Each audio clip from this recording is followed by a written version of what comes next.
الشيطان الرجيم بسم الله الرحمن الرحيم كل نفس ذائقة الموت وإنما توفون أجوركم يوم القيامة فمن زحزح عن النار وأدخل الجنة فقد فاز وما الحياة الدنيا إلا متاع الغرور وقال تعالى إن الذين آمنوا وعملوا الصالحات كانت لهم جنات الفردوس نزلا خالدين فيها لا يبغون عنها حولا الآية. وقال رسول الله صلى الله عليه وسلم تحفة المؤمن الموت رواه الترمذي رسول আমার ভালোবাসা রসুল আমার আশা রসুল আমার প্রেম বিরহের মূল আলোচনা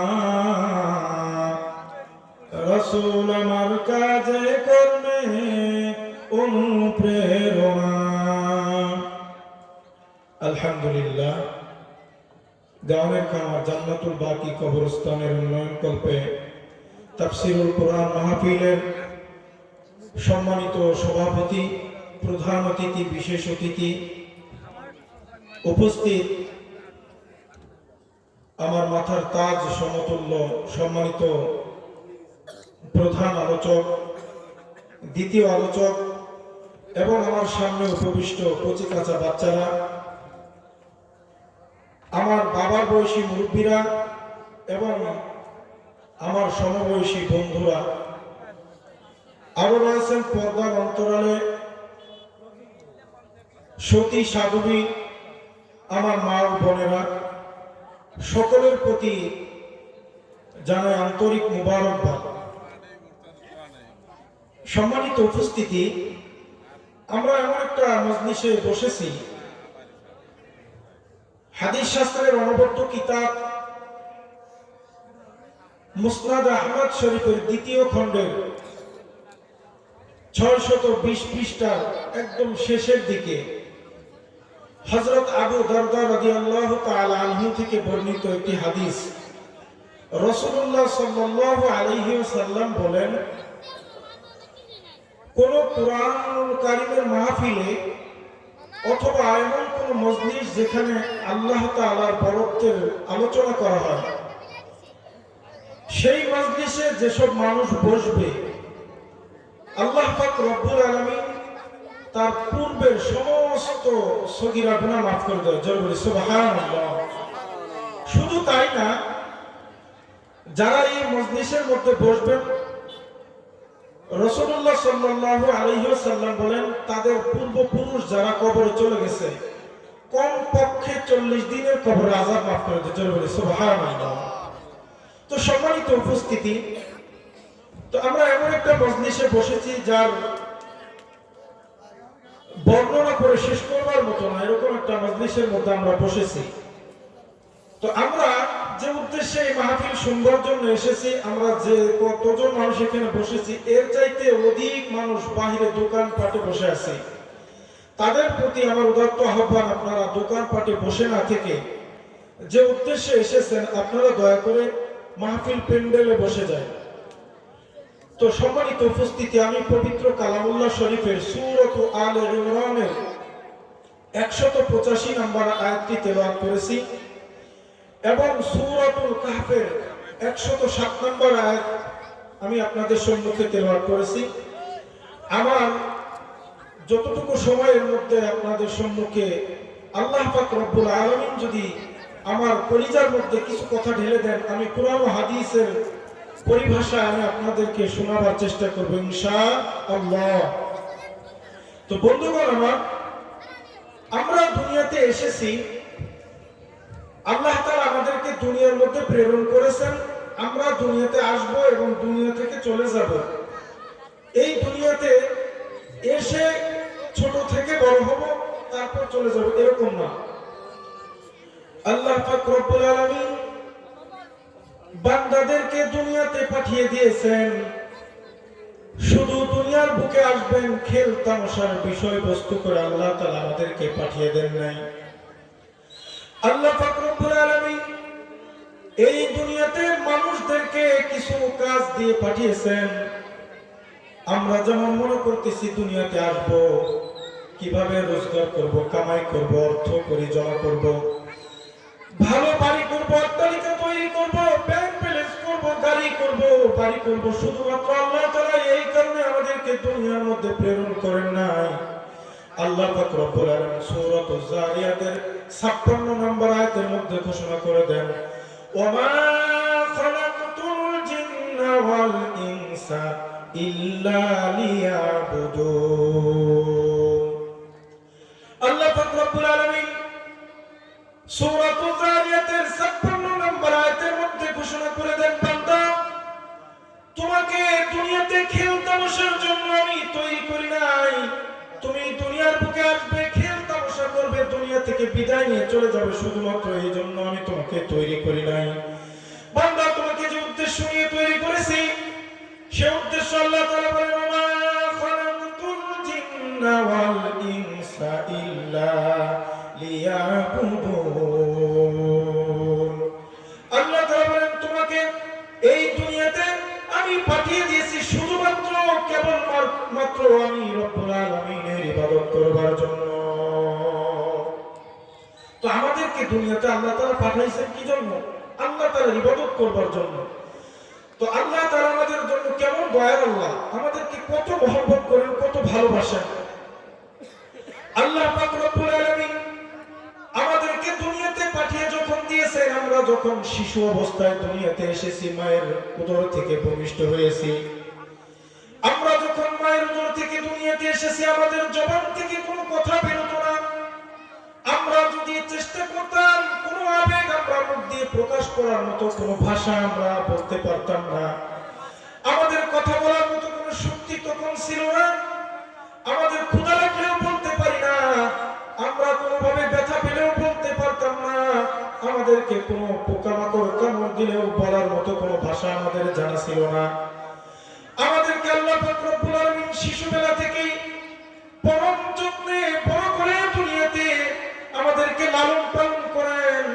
আল্লাহ পাক রব্বুল আলামিন দুনিয়ার বুকে আমাদেরকে পাঠিয়ে দেবার পর আমরা যখন কথা বলতে পারতাম না, আল্লাহ তাআলা আমাদের মায়ের বুকের মধ্যে এমন একটা মেশিন সেট করে দিয়েছিলেন, আমাদের কান্না বুঝে আমাদের মা বুঝতে পারতেন এখন আমার ক্ষুধা লেগেছে না কোনো অসুবিধা হয়েছে।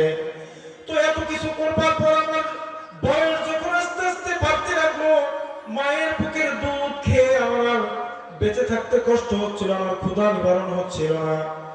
এমন অবস্থা আল্লাহ পাক রব্বুল আলামিন আমার মুখের ভিতরে দাঁতের ব্যবস্থা করে দিলেন, যাতে করে বাহিরের মায়ের বুকের দুধের পাশাপাশি বাহিরে থেকে আমি কোনো কিছু ছোট দাঁত দিয়ে চিবিয়ে খেতে পারি, আমার ক্ষুধাকে নিবারণ করতে পারি।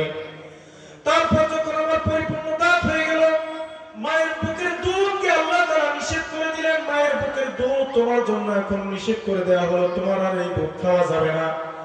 তারপর বাহিরে আল্লাহ তাআলা আমাদের জন্য বিভিন্ন প্রকার রিজিকের ব্যবস্থা করে দিলেন, দুনিয়াতে বাঁচবার জন্য আলো বাতাসের ব্যবস্থা করে দিলেন, অক্সিজেনের ব্যবস্থা করে দিলেন।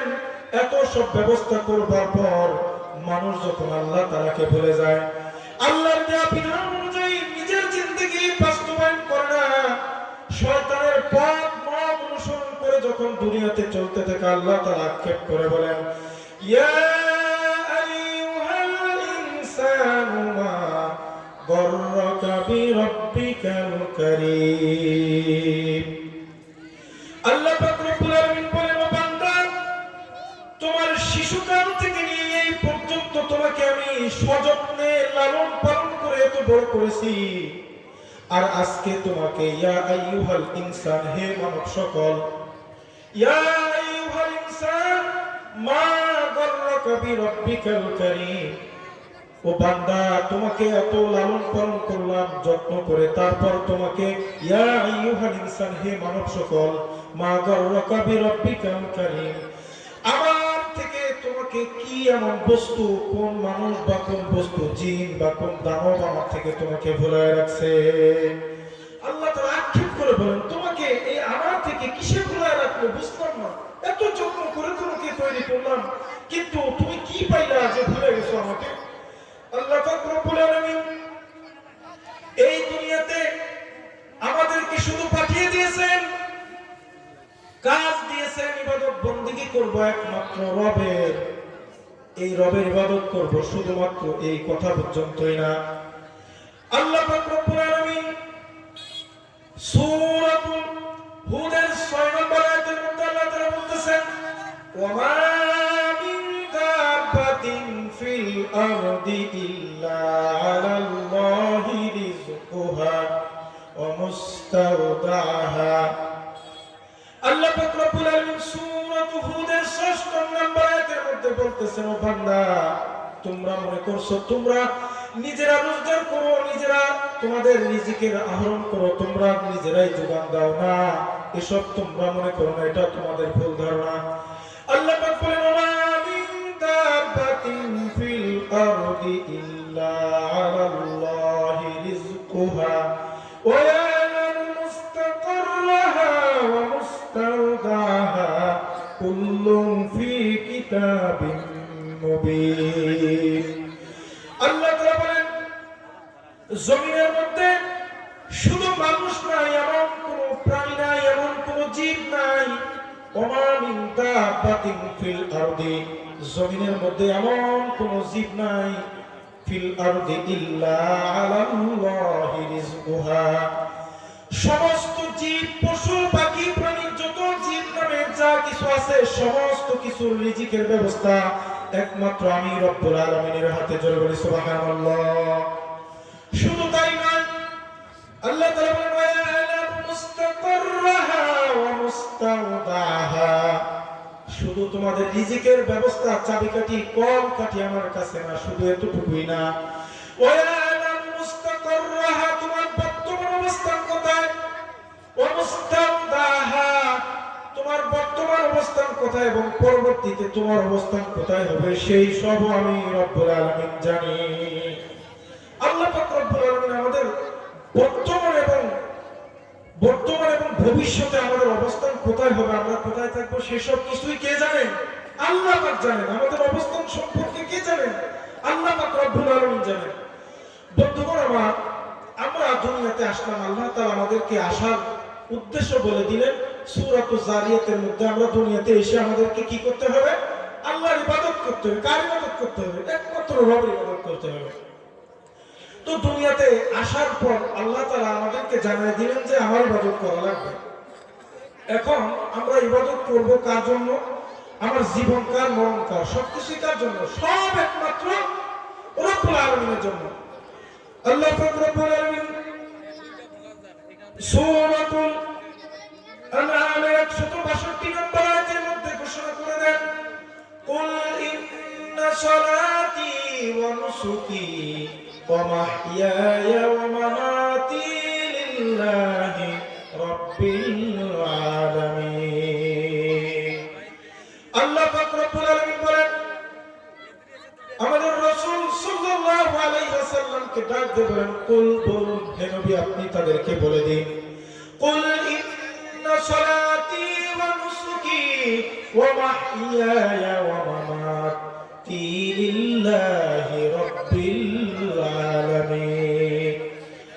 আপনি বলে দিন, ইন্না সালাতি, নিশ্চয়ই আমার নামাজ, ওয়া নুসুকি, আমার কুরবানি, ওয়া মাহইয়ায়া, আমার জীবন, ওয়া মামাত, আমার মরণ, কার জন্য? লিল্লাহি রাব্বিল আলামিন। জোরে আল্লাহু আকবার। আল্লাহ তাআলা বলেন, বান্দা তোমার নামাজ, তোমার কুরবানি, তোমার জীবন, তোমার মরণ সব কিছু হতে হবে একমাত্র আমি রব্বুল আলামিনের জন্য। আজকে আমরা আল্লাহর জন্য খুব কমই করি। হ্যাঁ, আমরা আজকে অনেকেই আছি সমাজের মধ্যে, আত্মীয় স্বজন আসলে তখন আমরা নামাজ পড়ি, চলো মসজিদে যাই নামাজ পড়ি, একটু দেখাই। তারপর আরেকটা পর্যায়ে আসে যখন এই নির্বাচনের সময় হয়, সেই সময় আমরা ওযু থাক না থাক টুপি মাথায় দিয়ে অন্য মসজিদ পেলে দৌড়ে নামাজে চলে যায়, মানুষ ভাববে যে আমি নামাজি। কিন্তু আসলে আল্লাহ তাআলা আমাদেরকে বলে দিলেন কি করতে হবে, সব কিছু কার জন্য হবে, আল্লাহ পাক রব্বুল আলামিনের জন্য হবে। আমার জীবন, আমার মরণ, আমার নামাজ, আমার কুরবানি সব হবে আল্লাহর জন্য। আমার জীবন, আমার মরণ, আমার জিন্দেগি, আমার জীবন, আমার মরণ, আমার জিন্দেগি কবুল করো ও হে প্রভু, কবুল করো ও হে প্রভু আমার বন্দেগি, আমার জীবন, আমার মরণ, আমার জিন্দেগি কবুল করো ও হে প্রভু আমার বন্দেগি। আমরা কার জন্য ইবাদত করব ভাই? আল্লাহর জন্য। আমরা দুনিয়াতে আসি, বেশি দিন থাকবো এরকমও না। এই পৃথিবীটা আজকে থেকে বৈজ্ঞানিকরা তথ্য অনুযায়ী বোঝা যায় কতদিন আগে হয়েছে এটা কেউ নির্দিষ্ট ভাবে বলতে পারে না। তবে বৈজ্ঞানিকরা ধারণা করে প্রায় এই পৃথিবী আবিষ্কার হয়েছে 1200 কোটি বছর আগে। কত বছর আগে? এই আনুমানিক এটা ধারণা 1200 কোটি বছর আগে। তো এই 1200 কোটি বছর থেকে পৃথিবী তৈরি হয়েছে, সৌরজগতের আবিষ্কার হয়েছে। তো সাইয়েদনা হযরত আদম আলাইহিস সালাতু ওয়াস সালাম আজ থেকে প্রায় 8500 বছর আগে পৃথিবীতে এসেছেন। কত বছর আগে? 8500 বছর আগে। সাইয়েদনা হযরত আদম আলাইহিস সালাতু ওয়াস সালাম যখন দুনিয়াতে এসেছেন, দুনিয়াতে আসার পর জমিন ডাক দিয়ে বলে, ও আদম তুমি আমার বুকে আসলে ঠিকই, কিন্তু এমন সময় এসেছো আমার বয়স যখন বার্ধক্যে চলে গেছে, আমি যখন বুড়া হয়ে গেছি। জমিন আদমকে ডাক দিয়ে বলে, আদম আমি বুড়া হয়ে গেছি আর তুমি এই সময় আসলা। তো আদম আলাইহিস সালামের জানা যে কোনো কিছু শস্য বপন করুক বা কোনো বীজ রোপণ করুক, যেমন আমরা ধান লাগাই বা গম আবাদ করি, আদম আলাইহিস সালামের জামানায় যখন এরকম কোনো কিছু আবাদ করতেন, তো সেই সময় আবাদ করার পর রোয়া বা ধান গম যেটাই লাগাতেন, লাগানোর থেকে 10 দিন পরে এই ফসল উঠে যেত। আমাদের সময় 3 মাস, 2.5 থেকে 3 মাস লাগে না, সেই সময় 10-12 দিন সর্বোচ্চ লাগতো, এর মধ্যে হয়ে যেত। তো জমিন ডাক দিয়ে বলে, আদম তুমি দুনিয়াতে আসলা ঠিকই, কিন্তু আমার যৌবনকালে তুমি আসো নাই। আমি যখন বুড়া হয়ে গেছি, আমার যখন যৌবন পেরিয়ে বার্ধক্যে চলে এসেছি, তুমি এই সময় আমার বুকে এসেছো। আর আজকে তুমি যখন শস্য লাগাও, এই শস্য তোমার ঘরে নিয়ে যাওয়ার জন্য 10 থেকে 12 দিন অপেক্ষা করতে হচ্ছে। ও আদম তুমি যদি আমার যৌবনকালে আমার বুকে আসতে, তুমি এক পাশ থেকে শস্য লাগাতে, শেষ পর্যন্ত গিয়ে পিছন ফিরে তাকাতেই দেখতে সমস্ত শস্য হয়ে যেত, পেকে যেত। জোরে বলি সুবহানাল্লাহ। তো আদম আলাইহিস সালাম দুনিয়াতে আসছে বুড়া বয়সে, আর আমরা আরো কত বছর বয়সে। এই দুনিয়ার আরো কিছু আছে নাকি? একদম বুড়া মানুষ লাঠি নিয়ে হাঁটতে দুনিয়ার বয়স হয়েছে এরকম।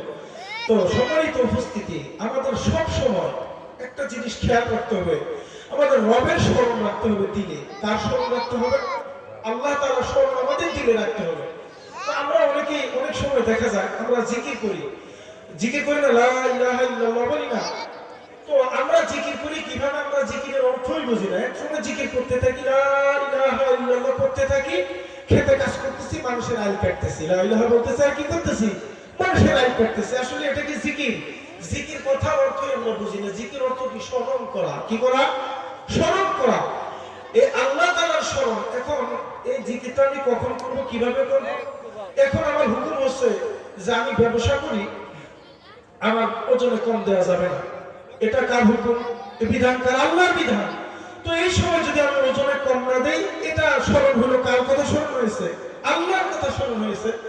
আমি যখনই আল্লাহ তাআলার কথা স্মরণ হয়েছে, এটাই হচ্ছে মূলত জিকির, হচ্ছে এটা যে আমি যেই কাজে থাকি না কেন, যদি সেটা গুনাহের কাজ হয়, যেটা আল্লাহ তাআলা নিষেধ, সেই কাজ থেকে বিরত থাকার নামই কি? জিকির, যে আল্লাহ তাআলার কথা স্মরণ হয়ে গেছে। বন্ধুগণ আমার, বাবাজিরা আমার, আমি শুরুতে একটি আয়াতে কারিমা তেলাওয়াত করেছি। আল্লাহ পাক রব্বুল আলামিন সূরা আলে ইমরানের 185 নম্বর আয়াতের মধ্যে ঘোষণা করে দেন, কুল্লু নাফসিন যায়িকাতুল মাউত।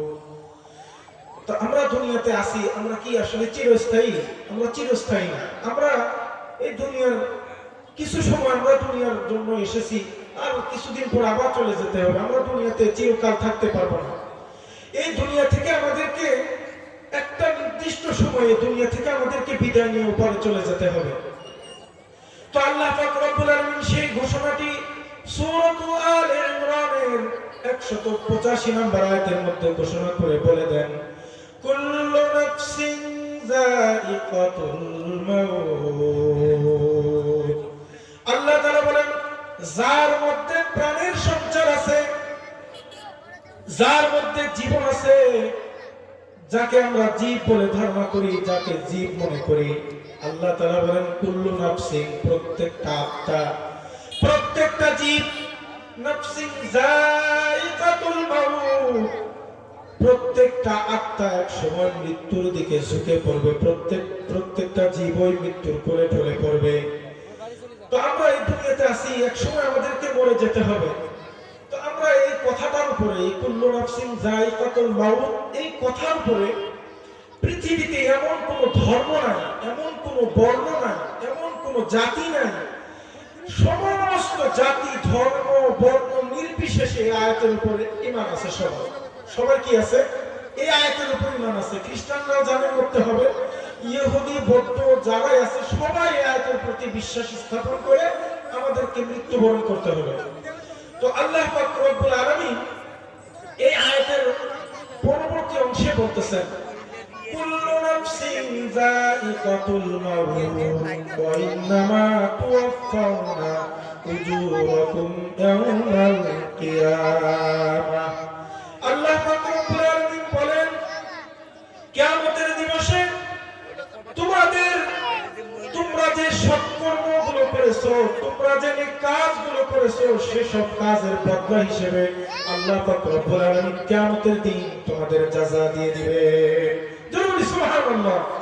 আল্লাহ তাআলা এই আয়াতের মধ্যে আমরা শুধু জানি কুল্লু নাফসিন যায়িকাতুল মাউত, যে আমাদেরকে মরতে হবে, শুধু এতটুকুই জানি।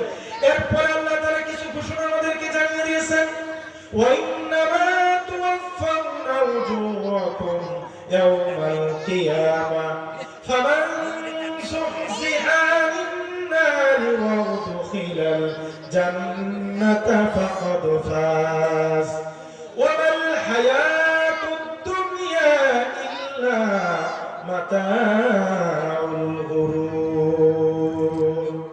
আল্লাহ রব্বুল আলামিন বলেন, তোমাদেরকে যাদেরকে কিয়ামতের ময়দানে জাহান্নাম থেকে বাঁচিয়ে তোমাদেরকে যাদেরকে জান্নাতের মধ্যে প্রবেশ করানো হবে, তারা হচ্ছে সেই দিনকার জন্য সফল কাম। তারা সেই দিনের জন্য কি সফল কাম।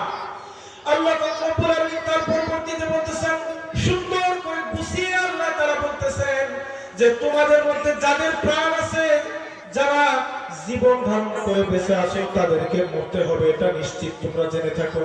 তারপরে আল্লাহ তাআলা বলতেছেন, কিয়ামতের ময়দানে তোমরা দুনিয়ার বুকে যত আমল করেছো, যত নেক কাজ করেছো, তার বদলা কিয়ামতের ময়দানে দেওয়া হবে।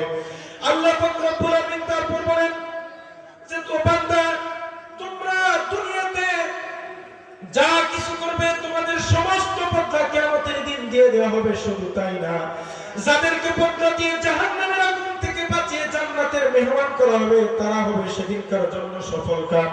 আল্লাহ তাআলা এত কিছু বলবার পর আরেকটা কথা দুনিয়াবাসীদেরকে হুঁশিয়ার করে দিলেন। আল্লাহ তাআলা বলেন, ওয়ামাল হায়াতুদ দুনিয়া ইল্লা মাতাউল গুরুর। আল্লাহ রব্বুল আলামিন বলেন, ও বান্দা, এই দুনিয়াটা হচ্ছে তোমাদের জন্য একটা ধোঁকার জায়গা। এই দুনিয়াটা তোমাদের জন্য একটা ধোঁকা। বন্ধুগণ আমার, এই দুনিয়ার ধোঁকায় পড়ে আমরা নিজেদের আমল ইমানকে নষ্ট করে আমরা দুনিয়ার পিছে দৌড়াতে দৌড়াতে নিজেদেরকে ব্যস্ত করে রেখে ফেলছি। এই দুনিয়ার পিছনে দৌড়াতে গিয়ে আমাদের আমল নষ্ট করে ফেলেছি। রাসূলের আদর্শ আমরা মানি না। আমরা নিজেদের খেয়াল খুশি মোতাবেক নিজেদের জিন্দেগিকে পরিচালনা করতে গিয়ে আমরা আল্লাহর পথ ভুলে গেছি, রাসূলের আদর্শ ভুলে গেছি। এই পথ মত সবকিছু ভুলে যখন আমরা নিজেদের মতো করে দুনিয়ার বুকে চলার চেষ্টা করতেছি, আমাদের মাঝে দুনিয়াতে সমস্ত বিপদ আপদ ফিতনাগুলো এমন ভাবে পড়তেছে। আল্লাহ পাক রব্বুল আলামিন কিয়ামতের ময়দান যখন কায়েম করবেন, আল্লাহ তাআলা বলেন ইয়াউমা নাতুমিস সামাআ কাতাইস সিজিল্লিল কুতুবি কামা বাদানা আউওয়ালা খালকিন নুঈদু। জোরে বলে আল্লাহু আকবার। আল্লাহ পাক রব্বুল আলামিন বলেন কিয়ামত যখন কায়েম করা হবে, সেদিন আসমানগুলো ইয়াউমা নাতুমিস সামাআ কাতাইস সিজিল্লিল কুতুব, কিতাবের পৃষ্ঠাকে যখন বন্ধ করা হয় বা খোলা হয়, কিতাবের পৃষ্ঠা যেমন ঠাস ঠাস করে একটা পর একটা পড়তে থাকে। আল্লাহ পাক রব্বুল আলামিন জানিয়ে দেন দুনিয়ার মানুষ, কিয়ামত যখন কায়েম করা হবে, আসমানগুলো তোমরা সুউচ্চ দেখতেছো, তোমাদের চোখের জ্যোতি যত দূর পর্যন্ত যায় তোমরা দেখতে পাও। উপরে যে আসমানগুলো আছে এগুলো কিতাবের পৃষ্ঠার কত ঠাস ঠাস করে ভেঙে ভেঙে পড়ে যাবে। তোমরা দুনিয়ার পিছে লালায়িত হয়ে তোমরা দুনিয়াকে চিরস্থায়ী মনে করে তোমরা যার পিছনে দৌড় করতেছো, এর পিছের থেকে তোমরা গুনাহ করতেছো। আল্লাহর হাবিব সাল্লাল্লাহু আলাইহি সাল্লাম বলেন যে এই দুনিয়াটা হচ্ছে ধোঁকার জায়গা, এই দুনিয়া হচ্ছে ধোঁকার জায়গা। আল্লাহর রাসূল সাল্লাল্লাহু আলাইহি ওয়াসাল্লাম বলেন হুব্বুদ দুনিয়া রাসু কুল্লি খাতিআ, এই দুনিয়াটা হচ্ছে মানুষদের জন্য ধোঁকার জায়গা। এই দুনিয়ার পিছে পড়ে, দুনিয়ার মোহে পড়ে মানুষ সমস্ত গুনাহ করে। মানুষ এমনি নিজের থেকে কোনো গুনাহ করে না, মানুষটা যা গুনাহ করে দুনিয়ার পিছনে পড়ে গুনাহ করতে থাকে। তো সম্মানিত বন্ধুরা, আমরা দুনিয়া থেকে চলে যাব এটাই সবাই জানে, কিন্তু জানার পর আমরা এই কথাগুলি আমরা মানি না। তো আল্লাহ পাক রব্বুল আলামিন এই দুনিয়াতে আমাদেরকে পাঠিয়েছেন কিছুদিন ঘুরায় ফিরায় আবার কি করবেন, দুনিয়া থেকে উঠাই নিয়ে যাবেন। তো আমি আপনাদের সামনে এই আয়াতটি তেলাওয়াত করেছি, দুনিয়া থেকে আমাদেরকে চলে যেতে হবে। সকলে চলে যেতে হবে তো নাকি? চলে যেতে হবে, এটাই বাস্তব। তো এই দুনিয়া থেকে চলে যাবার জন্য যারা এসেছি, আমরা সকলে দুনিয়া থেকে চলে যাব এটা জানি। এই দুনিয়া থেকে যদি খালি হাতে আমরা দুনিয়া থেকে বিদায় হয়ে কবরের মধ্যে চলে যাই, আমরা দুনিয়ার মধ্যে থেকে যখন কবরে চলে যাব, সেই কবরটাকে আমরা দুনিয়ার চোখে আমরা মানব দৃষ্টিতে দেখতে পাই একটা গর্ত করে, সেখানে মানুষদেরকে ঢাকনা দিয়ে ঢেকে রাখা হয়। মানুষরা সেখানে মাটির নিচে চাপা পড়ে থাকে, আমরা মনে করি একটা মাটির গর্ত, কিন্তু আল্লাহর রাসূল সাল্লাল্লাহু আলাইহি সাল্লাম বলেন এটা মাটির গর্ত না। আল্লাহর হাবিব সাল্লাল্লাহু আলাইহি সাল্লাম বলেন আল কবরু ইম্মা রাওদাতুম মিন রিয়াদিল জান্নাহ ওয়া ইম্মা হুফরাতুম মিন হুফারিন নার। আল্লাহর হাবিব সাল্লাল্লাহু আলাইহি ওয়াসাল্লাম বলেন যেই মাটির গর্তকে তোমরা দেখো, কবরকে তোমরা মাটির গর্ত মনে করো, এটা মাটির গর্ত না। আল কবর ইম্মা রাওদাতুম মিন রিয়াদিল জান্নাহ। আল্লাহর রাসূল সাল্লাল্লাহু আলাইহি ওয়াসাল্লাম বলেন ওই মাটির গর্তটা কিছু মানুষের জন্য, কোন মুমিন ব্যক্তিদের জন্য জান্নাতের বাগান। জোরে সুবহানাল্লাহ। আল্লাহর হাবিব পরবর্তীতে বলতেছেন ওয়া ইম্মা হুফরাতুম মিন হুফারিন নার। আল্লাহর হাবিব বলেন তোমরা যেটাকে গর্ত মনে করতেছো এটা স্বাভাবিক কোন গর্ত না, এটা কিছু মানুষ আছে তাদের জন্য ইম্মা হুফরাতুম মিন হুফারিন নার, এটা হচ্ছে আগুনের গর্ত। আমরা এটাকে কবর মনে করি, মাটি দিয়ে ঢেকে রাখে, এই পর্যন্তই শেষ না। ওইটা কারো জন্য জান্নাতের বাগান, কার জন্য কি জান্নাতের বাগান, আবার কারো জন্য কি আগুনের একটা গর্ত, কুয়ার মতো। বন্ধুগণ আমার, আমরা এই দুনিয়াতে অনেকেই অনেক সময় স্বপ্ন দেখি না, ঘুমাইয়া স্বপ্ন দেখি যে আমি মারা গেলাম। মওত আমাদের সামনে এরকম উপস্থিত হবে যখন আমরা বুঝবো না, মনে করব আমরা ঘুমের ঘরে আছি। এমন সময় হবে আমরা মৌতের কাছে চলে যাব। আমরা যখন মৃত্যুর ফেরেশতা আমার জান কবজ করে নিয়ে যাবে, আমার দিল থেকে বলতে থাকবে, না রে তুই তো মরিস নাই, আমি তো ঘুমাই এখন পর্যন্ত স্বপ্নের ঘরে আছে, আমি ঘুমাই এরকম কতবার মরেছে, আজও স্বপ্ন দেখতেছি। যখন আমার গায়ের থেকে পোশাক গুলো খুলে ফেলা হবে, দিল বলবে, না রে তুই তো এখনো মরিস নাই, ঘুমের ঘরে এরকম কতবার আমাকে পোশাক খুলে ফেলেছিল। দিল থেকে আবার আমার পোশাক খুলে যখন আমাকে গোসল করানো হবে, একদিনে বলতে থাকবে, না এরকম স্বপ্ন আমি আরো বারবার দেখেছি, আজও স্বপ্ন দেখতেছি। ঘুমের ঘরে এরকম কতবার আমার মৌত হয়েছে, আমাকে গোসল করানো হয়েছে, আজকেও সেই অনুরূপ ঘুমের ঘরে যেমন স্বপ্ন দেখি, ওরকম আজকেও আমার কাপড় খুলে গোসল করাইতেছে। আমার গোসল যখন শেষ হয়ে যাবে, আমাকে প্যাকেট করা হবে সাদা কাপড় দিয়ে, যখন মোড়াতে থাকবে, দিল বলবে, না রে আজকে মনে হয় মরে গেছি। আরেক দিনে বলতে থাকবে, না আজকে আমি কোনোভাবেই মরি নাই, আমি ঘুমের ঘরে এরকম কতবার মরে গেছি, কাফন পরানো শেষ করে আমাকে মাটি পর্যন্ত দিয়েছে, এমন স্বপ্ন আমি দেখেছি, আজকে মনে হয় অনুরূপ স্বপ্ন আমি দেখতেছি। বন্ধুগণ আমার, বান্দাকে যখন জানাজার নামাজে নিয়ে যাওয়া হবে, দিল বলবে, আমি তো আসলেই মরে গেছি, মনে হয় আমি আর কোনদিন আমার ঘুম ভাঙবে না, আমি বাস্তবে আজকে হয়তো মরে গেছি। আরেকটা দিল বলবে, না রে এমন মৌত আমার বারবার হয়েছে, ঘুমের ঘরে কতবার হয়েছে, আমাকে কবরস্থ করা হয়েছিল।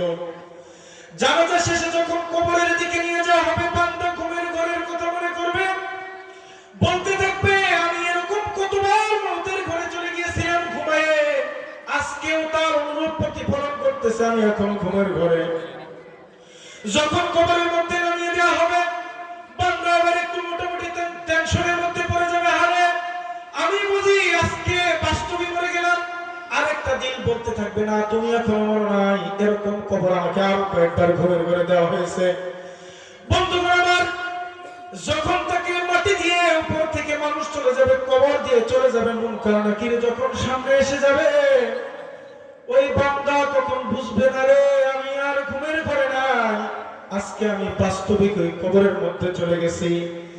বন্ধুগণ আমার, আমি যেটা বোঝাতে চেয়েছি, এমন স্বপ্নের মরণ আমাদের সামনে সকলের উপস্থিত হয়ে যাবে, যখন আমার সামনে মৌতের ফেরেশতা এসে যাবে, আমার এমন অবস্থা, আমার সহায়ত্ব হয়ে যাবে, আমরা আমাদের মুখের কোনো কথা চলবে না, আমাদের হাতের কোনো কাজ সেদিন হবে না, আজরাইলকে আমরা দূর করতে পারবো না।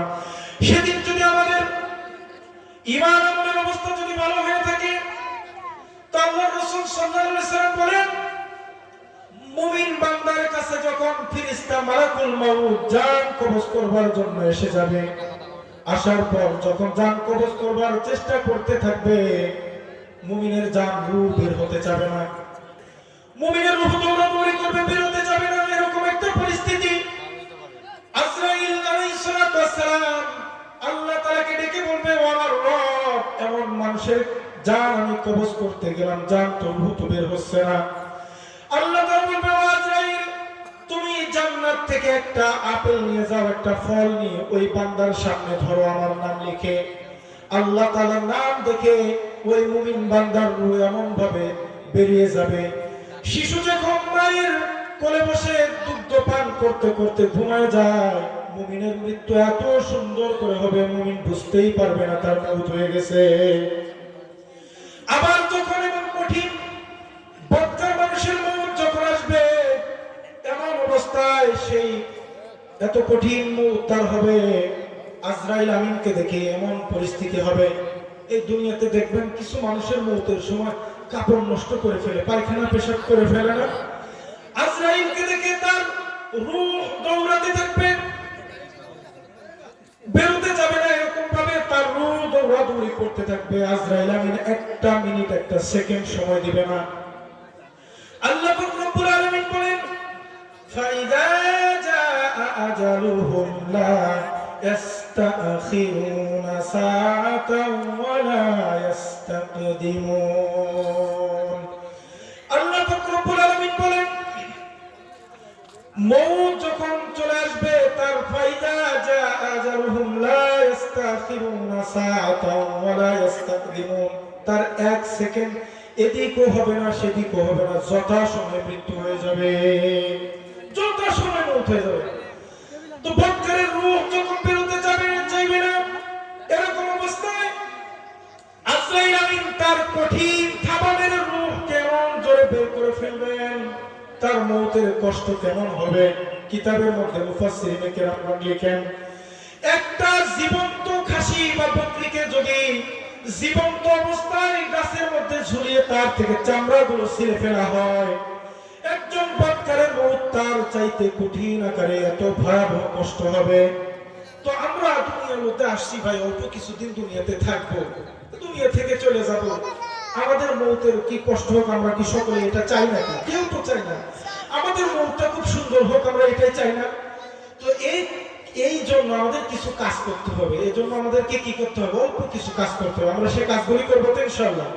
তো আমরা একটু জিকির করি, লা ইলাহা ইল্লাল্লাহ, জোরে লা ইলাহা ইল্লাল্লাহ, জোরে জোরে জিকির করি। এটা কোনো দলের না, কোনো মতের না, আল্লাহর জিকির। সবাই বলি লা ইলাহা ইল্লাল্লাহ, জোরে লা ইলাহা ইল্লাল্লাহ।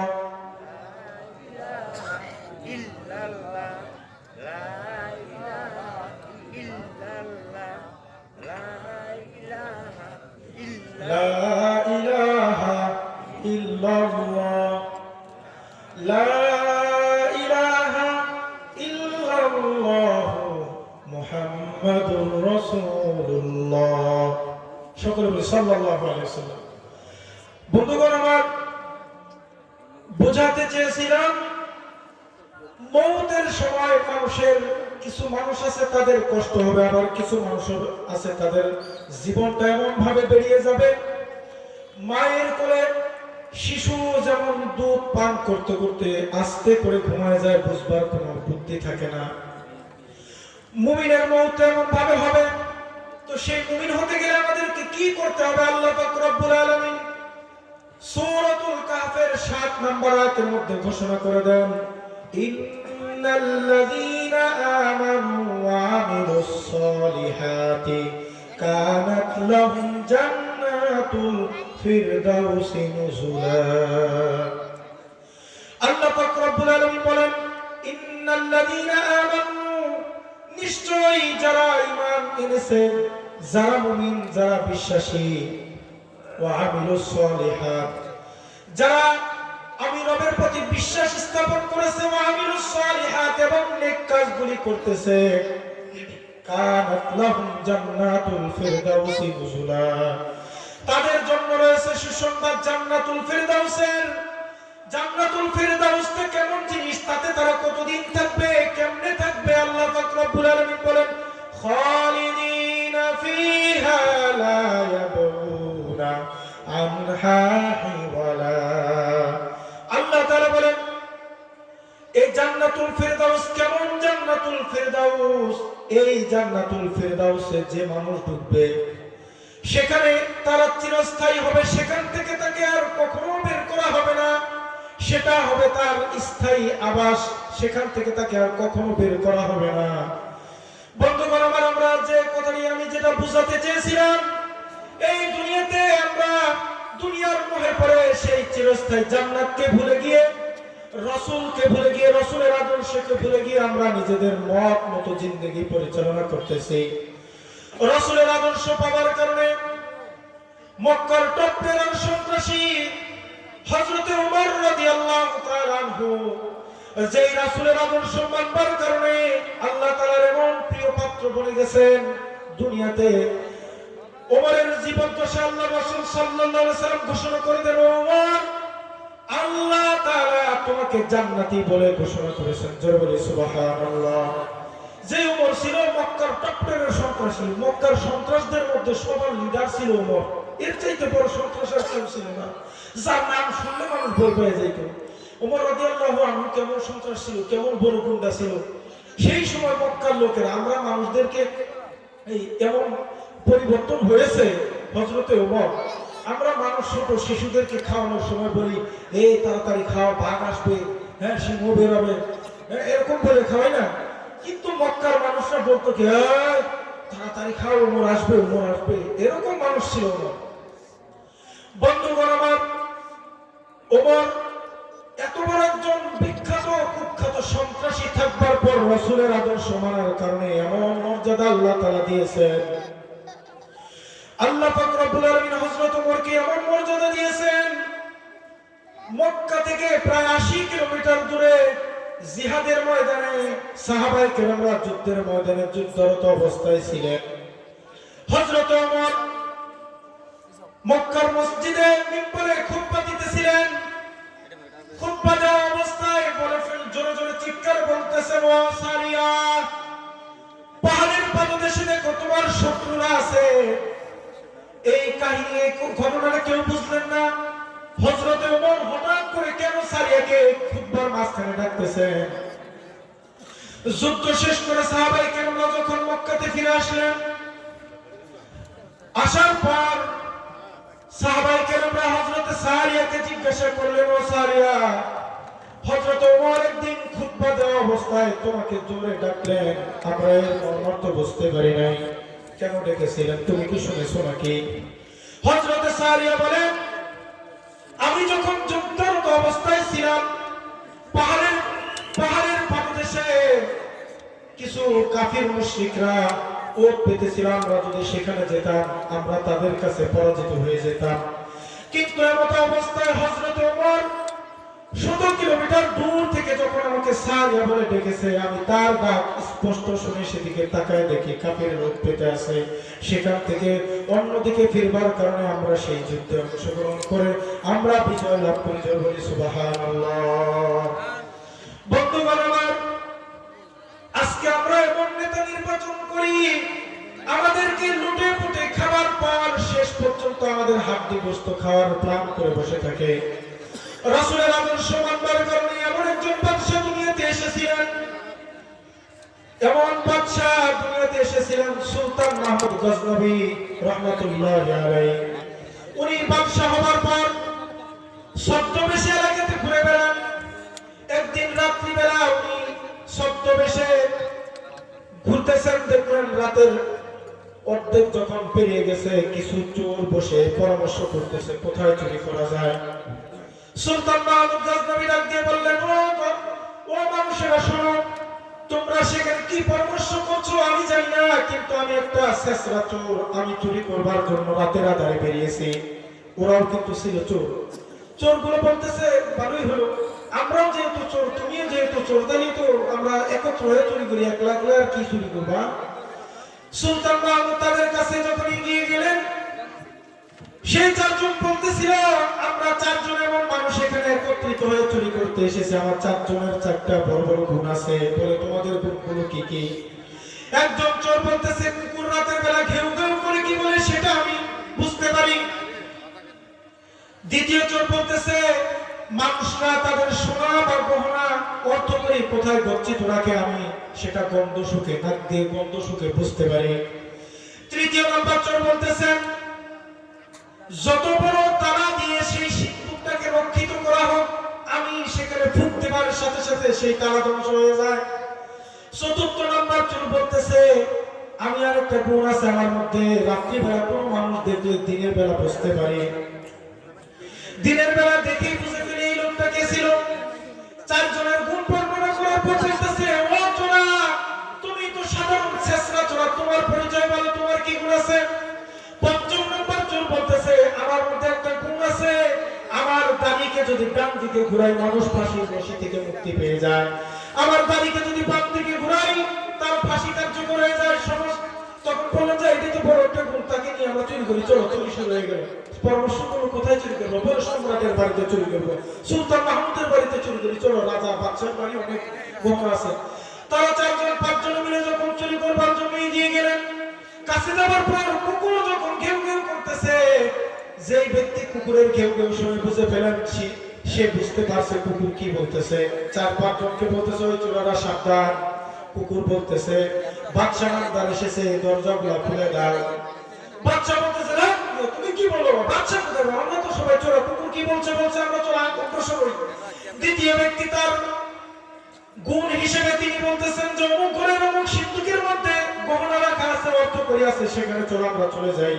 তৃতীয় নাম্বার চোর বলতেছে তিনি ফুক দিয়ে সেই সিন্ধুক খুলে ফেললেন, খুলে ফেলে সমস্ত অর্থ করি হাতিয়ে নিয়ে বের হয়ে যাবে। বের হবার সময় দেখলেন বাদশাহের ঘরের মধ্যে শাহী বিছানা। চোররা মনে করলো কিছুক্ষণ বিশ্রাম নিয়ে যায়, বাদশাহের বিছানায় তো জীবন ঘুমায় নাই। তো এই চারজন মিলে আরাম মতো বাদশার বিছানায় ঘুমাই, একটু আরাম করতে গিয়ে ঘুমাই গেলেন। বাদশা বের হয়ে দরজা লাগিয়ে দিয়ে নামাজে চলে গেলেন। ফজরের নামাজ পড়ে এসে সিপাহীদেরকে ডাক দিয়ে বললেন, চারজন চোর ওই ঘরের মধ্যে বন্ধ করে রেখেছি, তুমি তাকে ধরে নিয়ে আসো। লম্বা ঘটনা, আমি সংক্ষিপ্ত করে বলি। কেমন হয়েছে, চারজন চোরাকে ধরে যখন নিয়ে আসছে, তো এসে ওই বিচার কার্য হয়েছে, বিচারে তাদের হাত কেটে দাও এবং তাদেরকে হত্যা করে ফেলে, এই বিচারের রায় হয়েছে। চতুর্থ নাম্বার চোরা বলতেছে, সব চোরা তো হামলা করে কাটতেছে, আহারে আজকে আমাদের জীবন প্রাণ শেষ। চতুর্থ নাম্বার চোরা চিন্তা করতেছে, তিনি শুধু হাসতেছেন আর বলতেছেন, আমাদের তিনজনের কর্মদক্ষতা দেখিয়েছি, চতুর্থ ব্যক্তি হলাম আমি, যিনি রাতের আধারে মানুষ দেখলে চিনতে পারতাম কে সেই ব্যক্তি ছিল।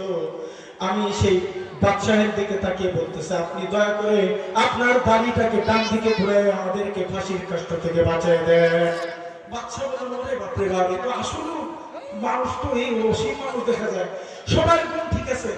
বাচ্চা তখন বললেন, চোরদের বাকি সবাই যখন কাঁদতেছিল, একজন চোর শুধু আসতেছিল যে বাদশাহের আসলে যিনি বসে আছেন উনি তো আমাদের সাথে পঞ্চম নাম্বার চোরা, বাদ বাকি সব মানুষ কাঁদতেছে, সে ব্যক্তি আসতেছে। বাচ্চা যখন বললেন, ঠিক আছে তোমাদেরকে দেওয়া ওয়াদা মোতাবেক আমার তারিখে ডান দিকে ঘুরালাম, সমস্ত তাদের যত শাস্তির বিধান কার্যকর করেছিলাম সমস্ত কিছু মওকুফ করে দিলাম, তাদের আর শাস্তি হবে না। সূরার সর্দার কাঁদতেছে আর বলতেছে, এই যে একজন মানুষের সাথে সম্পর্ক থাকবার কারণে, বাদশাহের সাথে সম্পর্ক থাকবার কারণে যদি আমাদেরকে ফাঁসির আদেশ থেকে মুক্ত করে দেয়, আমার এই জন্য কান্না আসতেছে। আমরা যদি রবের সাথে সম্পর্ক লাগাই, আমাদের সম্পর্ক যদি রবের সাথে হতে পারে, আমাদেরকে যত গুনাহ করি আল্লাহ পাক রব্বুল আলামিনের সাথে সম্পর্ক থাকবার কারণে কিয়ামতের দিন আমাদের গুনাহগুলো মাফ করে আল্লাহ তাআলা জান্নাতের ব্যবস্থা করে দিবেন। জোরে বলি সুবহানাল্লাহ।